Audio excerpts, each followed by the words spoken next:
Muchísimas gracias. Y Vale. bueno, vamos a empezar. Bueno, en primer lugar, muchísimas tardes a todos. Muchas gracias por conectados a esta webinar. Es una webinar sobre progresión que, como habéis visto por el programa, corre a cargo de la doctora Soraya de la Fuente. Ella está en la unidad de esclerosis múltiple de la Fundación Jiménez Díaz. Y bueno, pues reitero mi agradecimiento porque bueno, nos interesa saber todo lo que nos tienes que contar y esperamos aprender mucho con tu exposición. Al final del encuentro transmitiré las preguntas que nos han estado enviando durante esta semana y también invito al público a participar, a seguir enviando y a chatear, o sea, a pedirnos, a hacer más preguntas por el chat para que hacer la charla más participativa y así pues al final podremos. Supongo que muchas de vuestras preguntas serán respondidas durante la charla, pero bueno, que no se quede nada en el tintero y podáis aclarar todas las dudas.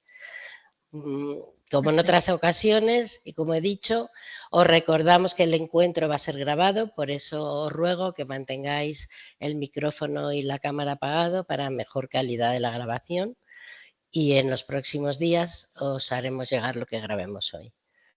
Sin más, os doy las gracias a todos los que os habéis conectado, a la doctora de la Fuente y a Merck por su apoyo y colaboración a la hora de realizar este encuentro.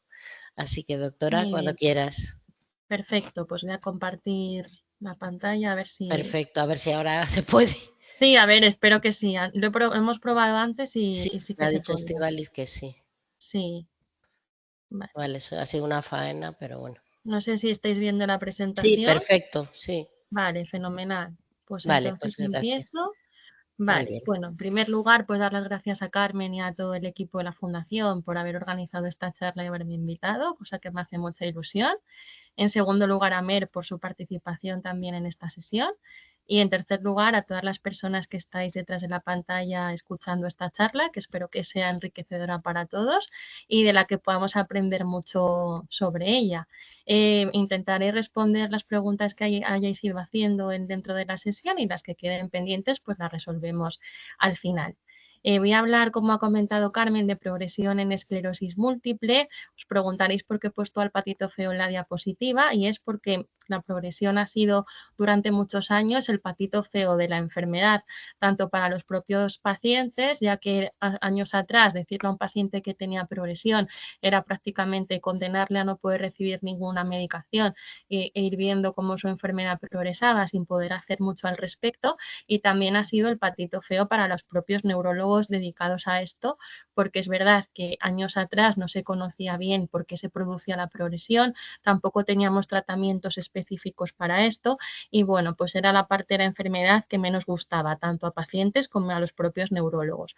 Poco a poco en los últimos años ha habido muchos avances en progresión, se sabe mucho más acerca de por qué se produce y también se están desarrollando cada vez más terapias destinadas a prevenir esta progresión y a poder tratarla. Por tanto, lo que queremos poco a poco es que este patito feo, pues como en el cuento, se transforme en un cisne. Queremos conocer la progresión, tratar bien la progresión y que podamos conocerla igual de bien o más que la parte inflamatoria de la enfermedad, de la cual tenemos muchas más terapias disponibles. Lo primero que vamos a hacer es un poco explicar qué es la progresión. El primer tratamiento para la esclerosis múltiple salió en 1993, que fue el interferón beta, y pues progresivamente después de esto se fueron haciendo ensayos clínicos con otros tratamientos, lo que llevó a un consenso de expertos a la necesidad de desarrollar un consenso para poder definir los fenotipos clínicos de la enfermedad de cara a poder clasificar a los pacientes dentro de estos ensayos clínicos y también en la práctica clínica habitual. En este consenso que se crea en 1996 surgen 4 fenotipos. El primero es la forma remitente recurrente, en la cual se encuadraban al 80-85% de los pacientes.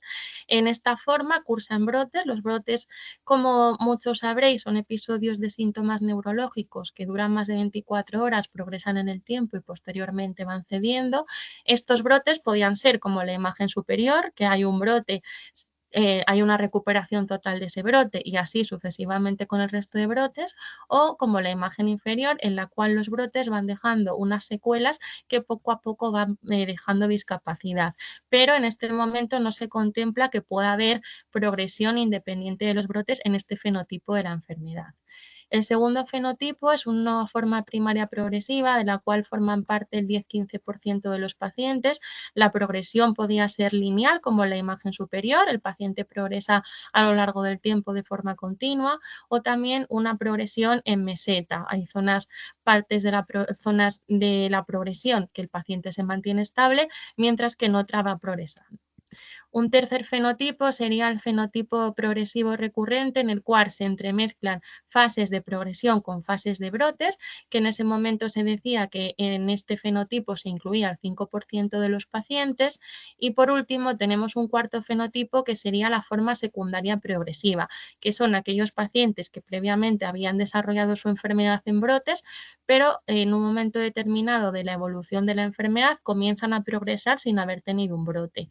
El 50% de pacientes con forma remitente recurrente sin tratamiento en 10 años presumiblemente pasarán a formas secundarias progresivas, y esto puede aumentar hasta el 80-90% a los 20 años en pacientes sin tratamiento.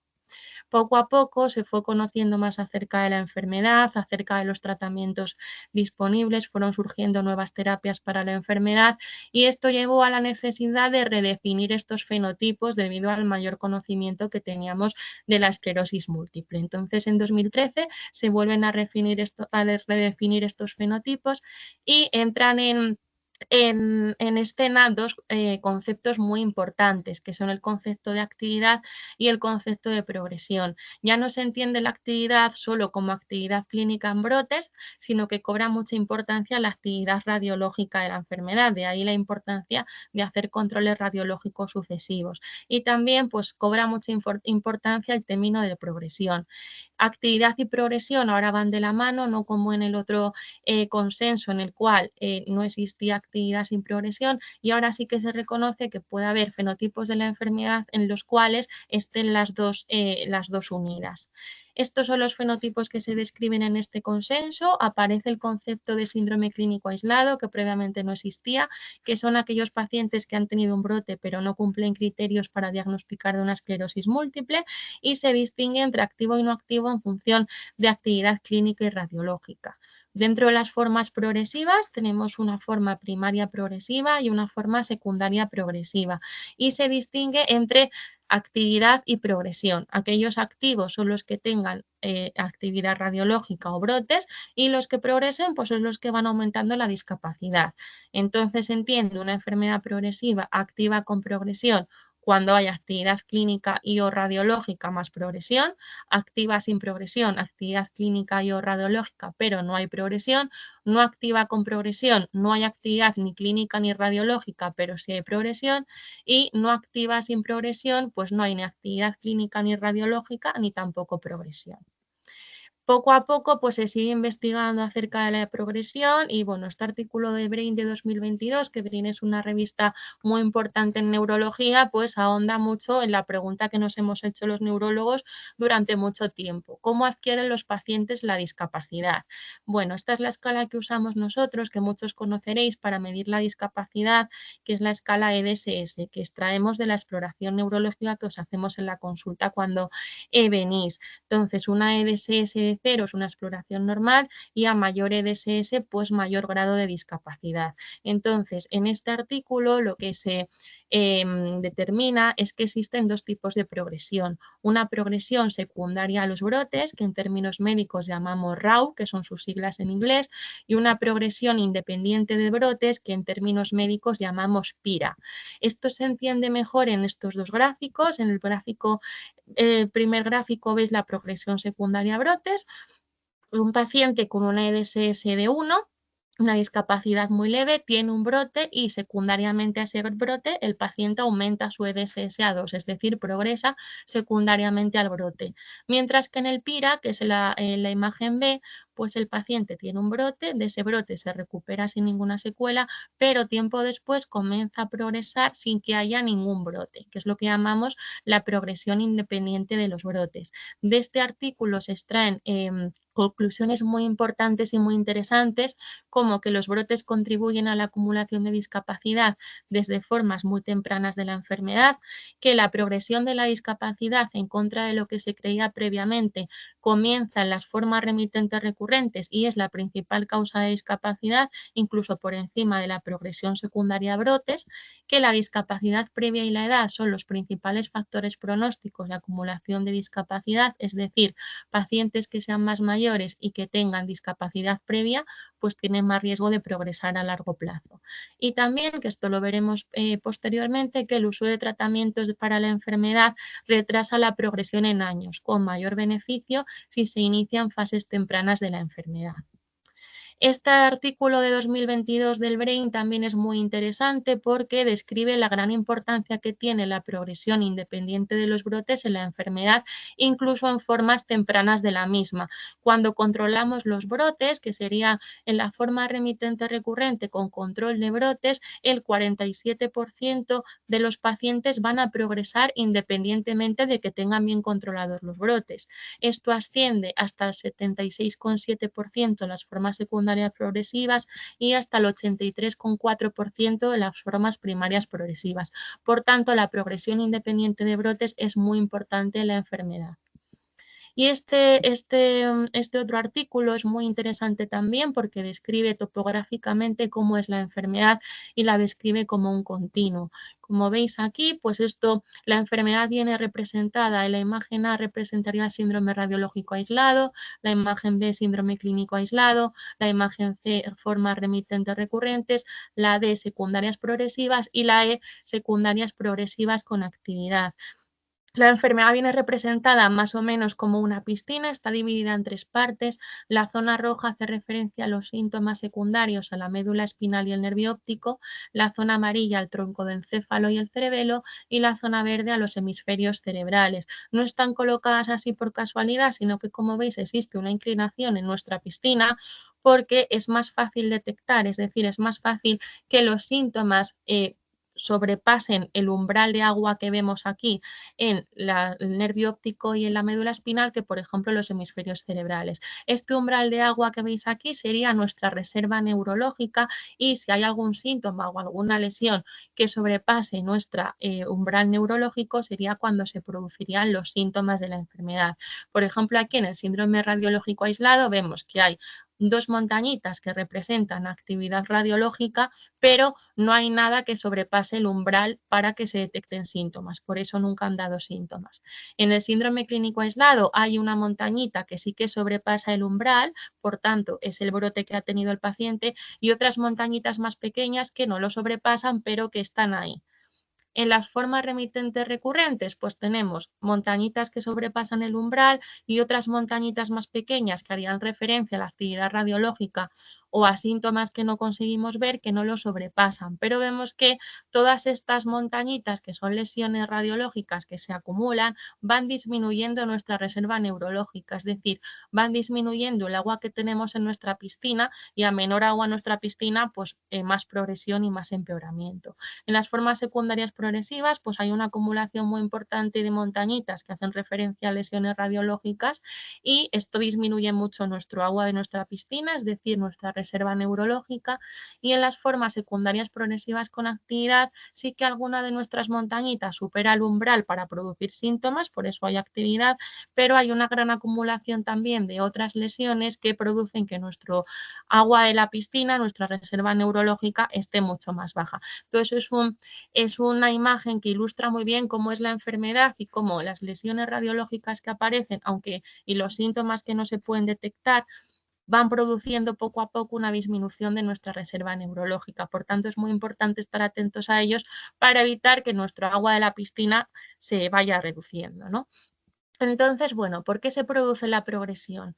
Pues en la enfermedad hay dos fases claramente definidas. Tenemos una fase de neuroinflamación que se produce al inicio de la enfermedad, en la cual Nuestras células de defensa, los linfocitos B y los linfocitos T, entran de forma masiva al sistema nervioso central y atacan a las vainas de mielina que recubren los nervios, que es lo que produce la enfermedad. Entonces, en esta fase va a haber mucha inflamación, muchas células inflamatorias. Parte de estas células se quedan en el sistema nervioso central de forma latente, pero cuando va pasando el tiempo de la enfermedad, debido a la edad y a la alteración del sistema inmune secundaria a la edad, porque al final cuando uno va cumpliendo años, el sistema inmune va fallando y es menos capaz de producir células inflamatorias y de regenerar la mielina perdida, pues se va pasando de una fase de neuroinflamación que va bajando a aumentar la neurodegeneración, por tanto aumentar también la discapacidad y a disminuir el volumen cerebral. Esto se representa mejor en este gráfico. Aquí vemos en la imagen A es una imagen, una forma de enfermedad temprana y la imagen B es una forma de enfermedad tardía. En la enfermedad temprana lo que va a haber sobre todo es una desmielinización de la sustancia blanca, mientras que en la forma tardía va a haber una desmielinización más cortical de todas las células que se han quedado acantonadas en la inflamación crónica previa y se va a ver también atrofia cerebral. Esta es la fase inicial en la cual vemos gran cantidad de células inflamatorias, mientras que ya en las fases más tardías la inflamación es mucho menor y predomina una neurodegeneración. Entonces, es un poco los espectros de la enfermedad. ¿Qué síntomas podemos detectar en progresión? Bueno, pues al final los síntomas de la progresión son un poco como el iceberg, ¿no? El iceberg tiene una parte superficial que vemos todos, pero hay otra parte debajo que no se ve a simple vista y que incluso es más grande que la que se ve. Entonces, hay unos síntomas que son visibles, que son fácilmente detectables por los neurólogos, pero hay otros síntomas que son los síntomas invisibles, ¿no? Que cuesta mucho identificar. Entonces, ¿cuáles podrían ser, por ejemplo, síntomas visibles? Por los trastornos visuales, la debilidad progresiva, problemas de coordinación, trastornos del habla, espasticidad, trastornos de la marcha, pero luego hay muchos otros síntomas que no son tan fáciles de detectar, ¿no? Como por ejemplo problemas cognitivos, fatiga, disfunción sexual, alteraciones sensitivas, trastorno del ánimo, dolor o alteraciones de esfínteres que muchos de vosotros seguramente tendréis, pero que son más difíciles de objetivar en las pruebas que hacemos habitualmente en la consulta. ¿Cómo se mide la progresión? Pues el primer mensaje que quiero lanzar en torno a esto es que la progresión no ocurre como, por ejemplo, un infarto de corazón o un ictus que pasa se ocurre de un día para otro, sino que la progresión es un proceso gradual y detectarla requiere tiempo. Mínimo habitualmente se requieren 6 meses para confirmar la progresión, porque van apareciendo pequeñas cosas muy sutiles que se van acumulando y necesitamos tiempo para poder detectarla. Uno no se levanta un día en forma remitente recurrente y se acuesta en forma secundaria progresiva. Esto es un continuo que hay que ir detectando poco a poco y a veces, muchas veces se detecta de forma retrospectiva. ¿Qué queremos hacer midiendo la progresión? Pues hacer visible lo invisible, todos estos síntomas que están por debajo del agua del iceberg, pues tener distintos métodos para poder detectarlos de forma precoz y que nos permitan detectar la progresión cuanto antes mejor.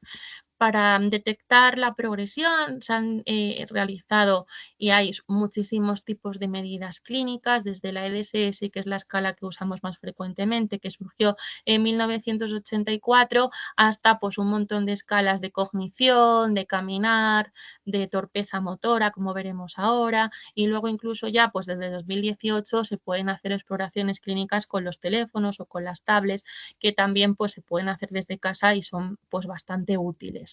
Como os digo, la escala más conocida y la más útil para medir progresión es la escala EDSS, que la extraemos a través de lo que exploramos en la consulta y de lo que nos contéis vosotros. La escala EDSS, como os decía antes, va desde 0, que es una exploración normal, hasta 10, a mayor EDSS, mayor discapacidad, y un cambio en la EDSS nos puede estar indicando que el paciente está progresando. Es necesaria, por supuesto, para medir la progresión, pero en los últimos años hemos visto que no es suficiente porque hay muchos síntomas que se escapan de esta EDSS y no podemos medir solo realizando esta exploración. De esto ha salido el concepto de EDS Plus, que incorpora la EDSS, pero también añade el test de los 9 palitos, que seguro que a muchos de vosotros se os lo ha hecho el neurólogo en la consulta, que consiste en calcular el tiempo que se tarda en meter los 9 palitos en los agujeros y sacarlos. Y pues esto se va haciendo en las sucesivas revisiones y se ve si hay un aumento de este tiempo, lo que puede estar traduciendo en que haya progresión. También usamos el test de los 25 pies en la EDSS Plus. El test de los 25 pies lo que consiste es hacer al paciente caminar 25 pies, que son 7 metros, y calcular el tiempo que tarda en hacer 7 metros, lo que nos permite detectar de forma muy precoz alteraciones sutiles de la marcha que con la EDSS sola es más difícil de detectar. Entonces, todos estos tres exploraciones combinadas se ha visto que pueden detectar hasta un 40% más de progresión de discapacidad que haciendo una de las tres de forma aislada. Por tanto, es importante añadir a la EDSS más cosas para explorar. Otro de los aspectos que puede estar indicando progresión y que es muy importante es la cognición. ¿Cuál es el problema con la cognición? Que a veces es muy difícil detectar fallos cognitivos, sobre todo en pacientes que tienen reservas cognitivas altas. Por ejemplo, si los pacientes se encuentran en los percentiles altos de cognición y no tenemos una exploración suya basal, para compararla, que habitualmente no la tenemos, porque cuando lo hacemos ya es que el paciente tiene problemas cognitivos, pues va a estar, aunque tenga problemas cognitivos con respecto a su basal, como parte de una reserva alta, pues va a estar todavía en la media de cognición. Entonces va a salir que tiene una prueba cognitiva normal, aunque para esa persona no va a ser normal. Entonces a veces es difícil detectar los problemas cognitivos. La escala que más usamos en la consulta para cognición es el Symbol Digit, es el SDMT, que consiste en asignar a cada símbolo un número durante 2 minutos y se calcula el número de aciertos. Si vemos que progresivamente en las consultas esto ha empeorado sin otra causa que lo justifique, pues también nos podría estar indicando que hay una progresión de la enfermedad. Otras escalas más específicas, cuando ya hay una sospecha clara de que hay problemas cognitivos, pues se puede hacer la escala Vickans o la escala BRBN, que son más largas y más específicas para medir pues estos problemas cognitivos que aparecen de forma muy frecuente. También es importante usar escalas clínicas, como por ejemplo para medir fatiga, para medir calidad de vida, para medir depresión y para medir espasticidad, que son parte de estos síntomas invisibles que si no se preguntan dirigidamente al paciente o nos los cuenta, no los vamos a poder detectar. Algunos ejemplos serían la escala de fatiga, severidad de fatiga, que se autorrellena por el paciente, o la escala de Beck, que es la escala de depresión. Si pasando estas escalas vemos que el paciente aumenta la puntuación en las mismas, pues también puede ser un indicio de que el paciente está progresando. Por tanto, es importante también medir esto de forma periódica. A nivel radiológico es importante la asociación de la atrofia cerebral con la progresión de la enfermedad. Tanto es así que aquí en esta imagen es un paciente que está progresando independientemente de brotes. Las zonas azules son zonas de atrofia cerebral y cuanto más azul, más atrofia. Y en este paciente de arriba, veis en este cerebro que hay mucha zona azul, que es un paciente que está progresando sin brotes, y en la imagen de abajo son pacientes que no están progresando, que veis que tiene mucho más cerebro blanco. Y luego en la imagen B, este paciente en azul clarito es paciente que tiene brote, que veis que progresa, hay atrofia cerebral, pero en un color más claro que en la progresión independiente de brotes, es decir, una atrofia pero más leve, mientras que hay mucho más cerebro blanco en la imagen B, que corresponde a aquellos pacientes que no progresan. Entonces, simplemente para que conozcan la asociación de atrofia cerebral y también medular con progresión. Si en una resonancia de control vemos que existe atrofia o que hay un empeoramiento de la atrofia con respecto a las previas, pues nos tenemos que plantear que el paciente pueda estar progresando, porque esto puede traducirse en síntomas clínicos. También importante el estudio de biomarcadores en la enfermedad, que se está estudiando mucho.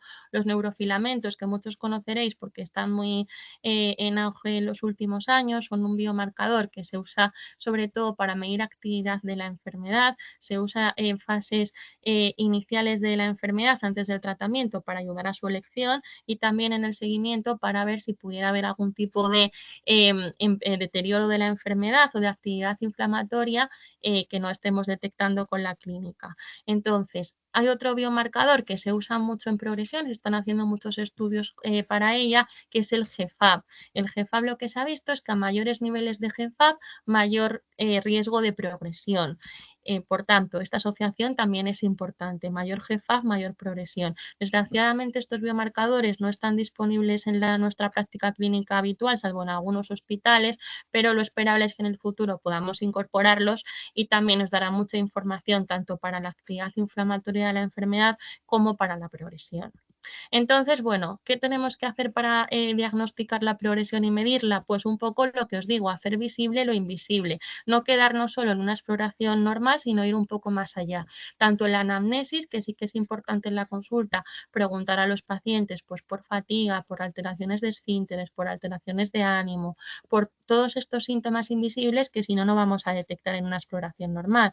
Hacer una exploración clínica que además de la EDSS incorpore otro tipo de exploraciones, pues por ejemplo lo que hemos dicho, los 9 palitos o los 25 pies, hacer exploraciones cognitivas periódicas para valorar si el paciente tiene algún tipo de progresión cognitiva, sí, usar escalas clínicas también de forma periódica que nos permitan medir y cuantificar estos síntomas invisibles como la fatiga, la depresión o la calidad de vida, usar también técnicas de neuroimagen y valorar la atrofia cerebral y medular en la progresión y también el uso de biomarcadores, como os digo, por ejemplo el GFAP, que nos van a ser útiles también para detectar a aquellos pacientes que tienen más riesgo de progresar. En cuanto a las estrategias terapéuticas, pues como os digo, os dije antes, el primer tratamiento que se aprobó fue el interferón beta 1b, que se aprobó en 1993 y posteriormente en los años sucesivos, aquí ha llegado hasta 2021 la imagen, pero ahora todavía hay más, se han ido aprobando sucesivamente múltiples tratamientos para la enfermedad. ¿Qué es lo que ocurre? Que la mayoría de estos tratamientos están aprobados para formas remitentes recurrentes, como explicaré ahora por qué, siendo muy poco menos frecuentes aquellos que están aprobados para formas progresivas. Para formas secundarias progresivas con actividad, aprobación tienen el interferón beta 1b, el interferón beta 1a y el siponimod, que es un fármaco que surgió hace unos pocos años, que también es para formas secundarias progresivas con actividad, todos ellos cumpliendo unos determinados criterios. Y luego tenemos el ocrelizumab, que está aprobado para formas primarias progresivas y también para remitentes recurrentes. ¿Por qué ocurre esto? Que os preguntaréis muchos de vosotros, ¿por qué para formas remitentes recurrentes hay tantos tratamientos, pero para formas progresivas hay tan pocos tratamientos aprobados? Pues esto ocurre porque la mayoría de tratamientos que están aprobados en la práctica clínica habitual van destinados a la inflamación que os contaba al inicio, ¿no? A esta cascada inflamatoria tan importante que se desencadena en fases iniciales de la enfermedad y lo que hacen cada uno con su mecanismo de acción distinto es evitar la neuroinflamación, es decir, evitar la entrada masiva de células inflamatorias al sistema nervioso central para que así no se pueda destruir la mielina, producir daño en los nervios y producir la enfermedad. ¿Qué ocurre? Que estos fármacos son muy eficaces en prevenir brotes, muy eficaces en prevenir discapacidad, pero su eficacia en prevenir progresión, que existe y está, es menor que en prevenir los brotes por esto, ¿no? Porque tienen menos eficacia por mecanismo de acción en prevenir la progresión. ¿Qué es lo más importante en los tratamientos para prevenir la progresión? Pues una de las cosas más importantes es comenzar el tratamiento de forma precoz. Tanto es así que esto se ve muy bien en este estudio que lideró el doctor Montalbán del Vall d'Hebron, en el que se incluyeron 580 pacientes y se siguieron durante 10 años. Entonces se ve que en pacientes que reciben tratamiento a los 6 primeros meses después del diagnóstico tienen una EDSS de 3 de 22% a 10 años, mientras que en aquellos que tardan más de 16 meses en recibirlo asciende hasta 42,6%, ¿vale? Con la EDSS de 6, que es una discapacidad todavía más alta, el 3,7% en pacientes que se les da tratamiento los primeros 6 meses, mientras que los que tardan más de 16 meses asciende hasta el 12,8%.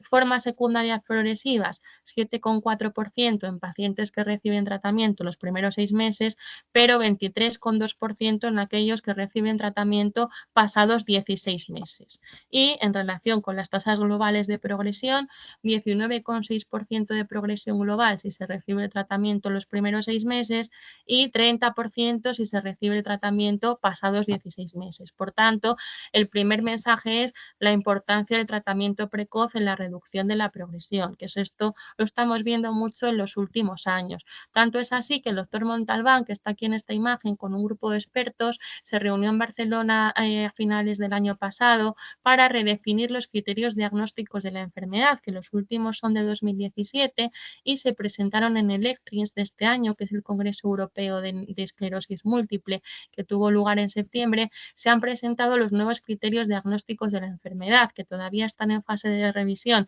y no están publicados, pero a lo que van destinados es a poder todavía diagnosticar la enfermedad en fases cada vez más precoces para poder implantar un tratamiento de forma cada vez más precoz y reducir la progresión a largo plazo, que es la línea ahora a la que va dedicada pues, el estudio de la enfermedad.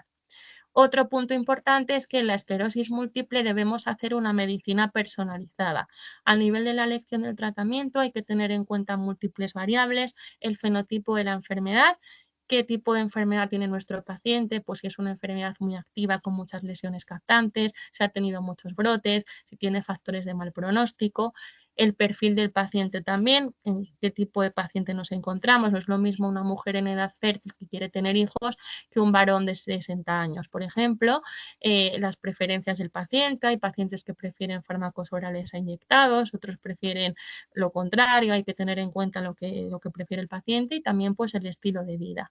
Ver el tipo de fármaco, efectos secundarios que puede dar, también pacientes que tomen otros fármacos y pueden interactuar con ellos y también ver el sistema sanitario y los factores socioeconómicos, porque en función de dónde nos encontremos, pues habrá más acceso a unos tratamientos u otros. Entonces, todo esto hay que tenerlo en cuenta a la hora de elegir un tratamiento y también la monitorización de cada paciente debe ser personalizada. En función del tratamiento que reciba cada paciente, hay que hacer un seguimiento clínico distinto con unas analíticas que incluyan cosas distintas. Entonces, es una medicina totalmente personalizada.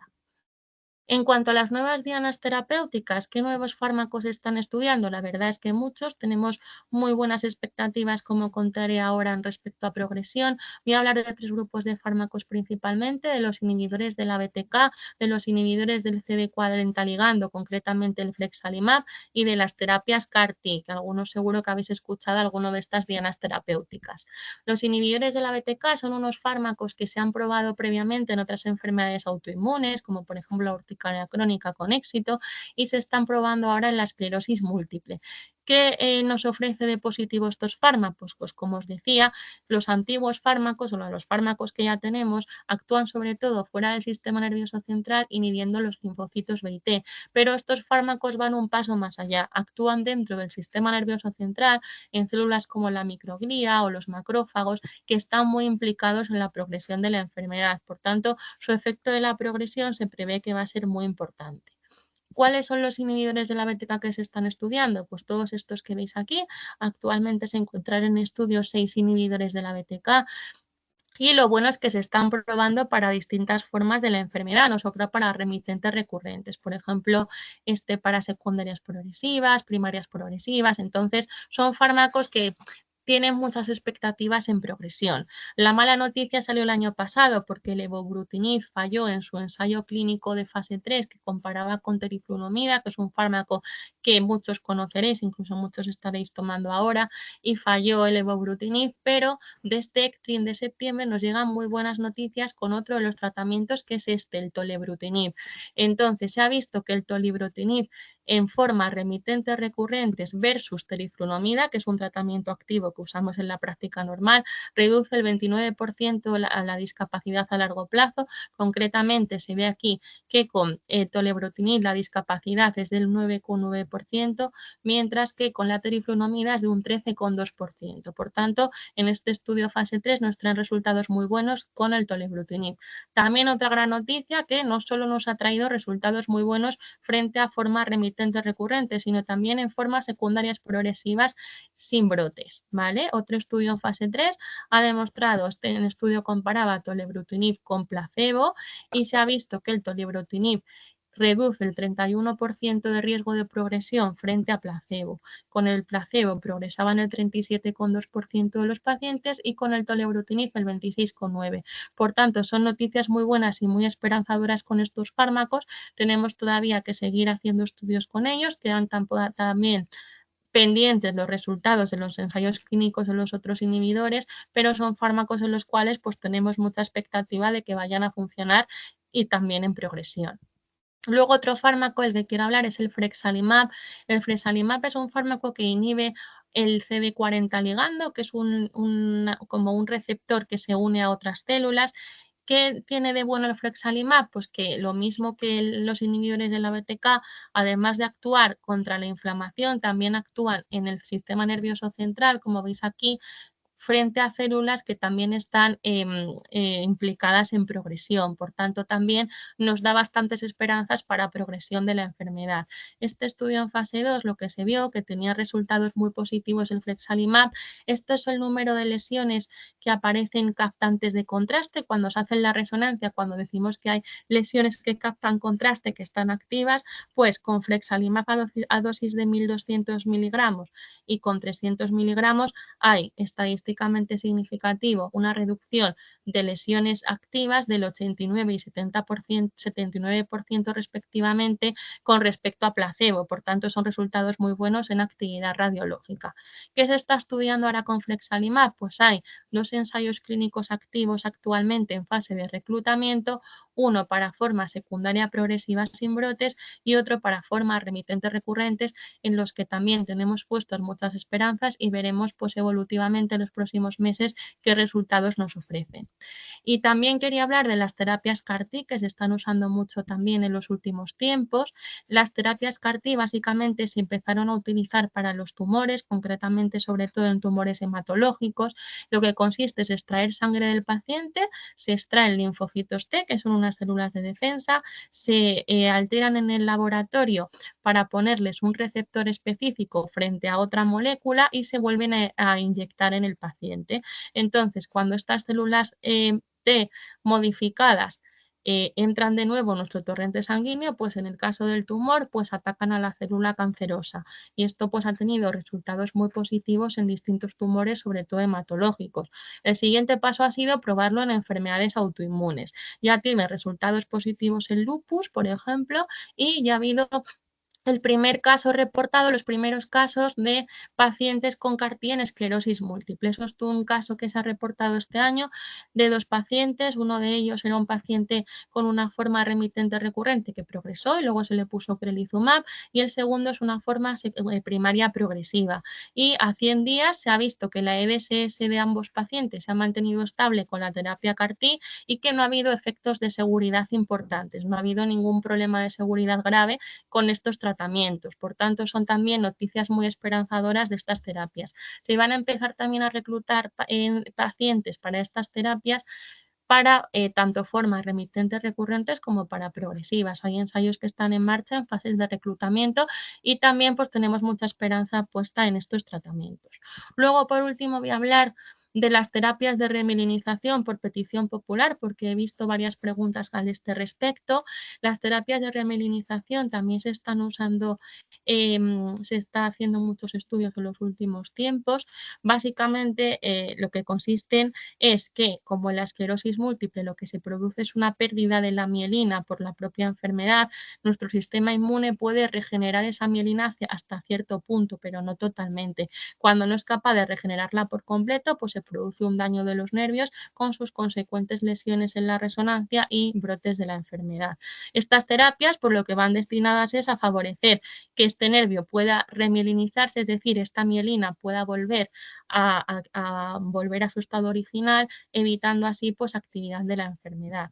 Actualmente no existe ningún tratamiento aprobado en la práctica clínica remielinizante, pero la buena noticia es que hay muchísimos ensayos clínicos. Aquí os traigo una representación en terapias remilinizadoras que están en fases de investigación. Ha sido noticia recientemente uno de los tratamientos que es el PIPE 307, que muchos de ellos lo habéis visto en las noticias, pero todavía están en fase de investigación y hay que realizar más estudios al respecto, pero también pues ofrecen muchas esperanzas en el progreso de la enfermedad. Y luego, por último, y no menos importante, quería terminar hablando del tratamiento no farmacológico, que es un pilar fundamental en la enfermedad. Imprescindible para evitar progresión, el ejercicio físico, yo se lo digo a todos los pacientes, el ejercicio es la mejor medicina para la enfermedad. A mayor ejercicio, más se va a evitar la progresión, y si uno no hace ejercicio, pues al final se atrofian los músculos y luego es más complicado pues poder hacer la actividad habitual. Importante también una dieta saludable, pues una dieta mediterránea, baja en grasas saturadas, rica en omega 3, pues una dieta mediterránea estándar. Importante también la estimulación cognitiva. Yo siempre le digo a los pacientes que al final el cerebro, si no se estimula, es como los músculos. Si uno no hace ejercicio físico, al final, cuando quiera retomarlo, le va a costar mucho más. Pues si uno no ejercita la memoria, al final pues va a costar luego mucho más pues ponerla a punto. Y muy importante también no fumar. El tabaco se ha demostrado que es muy perjudicial en la enfermedad. Y bueno, esto era todo. Muchas gracias a todos por haber escuchado esta charla y cualquier duda pues estoy a vuestra disposición. Muchas gracias. Soraya, disculpa, ¿hay alguna manera de conseguir la presentación que has usado? Sí, claro, Sí, la la paso. vamos a enviar grabada desde la fundación, nos la vamos a enviar. Disculpadme que he tenido un problema con el ordenador y os había dicho que le iba a transmitir. Muchísimas gracias, Soraya. Ha sido muy interesante tu exposición.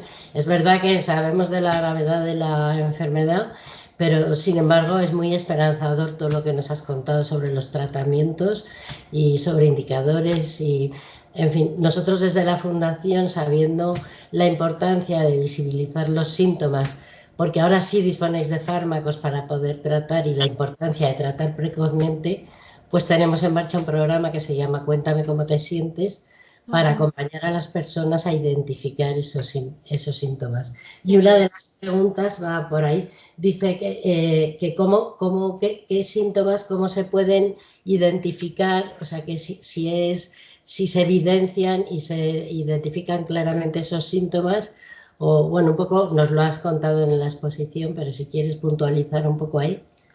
Claro, bueno, pues es lo que contaba, ¿no? Es un poco como el iceberg. Hay una serie de síntomas que es más fácil para nosotros definirlas clínicamente mediante, por ejemplo, una exploración neurológica, pero hay otros como los que contaba, la fatiga, los trastornos de ánimo, pues el dolor, que son síntomas como más difíciles de cuantificar. Entonces, a lo que va destinado la enfermedad en los próximos años y lo que queremos es a encontrar herramientas que permitan diagnosticar estos síntomas independientemente de la propia exploración que hacemos. Pues, por ejemplo, lo que he dicho, ¿no? Incorporar escalas de fatiga, escalas de depresión, e incorporar a la exploración del test de los 9 palitos, de los 25 pies, para detectar pequeñas cosas que se nos están escapando en la práctica clínica habitual que estábamos haciendo previamente y, por supuesto, preguntar al paciente, que es muy importante, porque al final, a veces si no se pregunta dirigidamente, el paciente no lo refiere, pues fatiga, depresión, alteraciones de esfínteres, todo eso en las consultas lo solemos preguntar para un poco detectar estos síntomas de forma precoz y irlos siguiendo en el tiempo, que también es muy importante.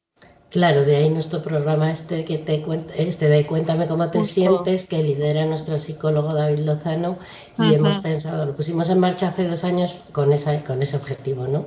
Para ayudaros a que el paciente vaya a la consulta pues con esa idea. Tengo una pregunta aquí que no tiene que ver con la progresión, pero sí, a ver, es una pregunta que preocupa a muchos de nuestros pacientes. Tengo hijos, una niña y un chico de 17 años, y está preocupada por el tema de si pueden heredar de alguna manera esta enfermedad, si se ha visto más claramente el factor genético, cuánto puede influir. Esto es una pregunta muy recurrente en la consulta, porque lo preguntan muchos pacientes. La probabilidad de heredabilidad de la enfermedad es aproximadamente un 3%, entre el 3 y el 5%. Entonces, no es como sí que se ha visto una susceptibilidad genética, o sea, es decir, hay un poco más de riesgo si hay padres afectos, pero no es como otras enfermedades que tienen una mutación genética definida, que es un 50% o el 25%, es un porcentaje, pues en general bajo, o sea, entre el 3 y el 5% más o menos. Muy bien, pues muchas gracias. Yo creo que quedan recogidas todas las preguntas, y en caso de que alguien se quede con alguna duda, si no te importa, Soraya, te haremos llegar las preguntas que nos llegan a raíz de eso. además de que enviaremos esta grabación a todas las personas que han estado esta tarde con nosotras. Así que no me queda nada más que agradeceros muchísimo, a ti sobre todo, y a todas las personas que se han unido y nos han acompañado esta tarde, y a Mer, por supuesto, por hacerlo posible. Muchísimas gracias y hasta todos por estar conectados. Estaremos en contacto. Muy bien, muchas gracias. Muchas gracias. Adiós.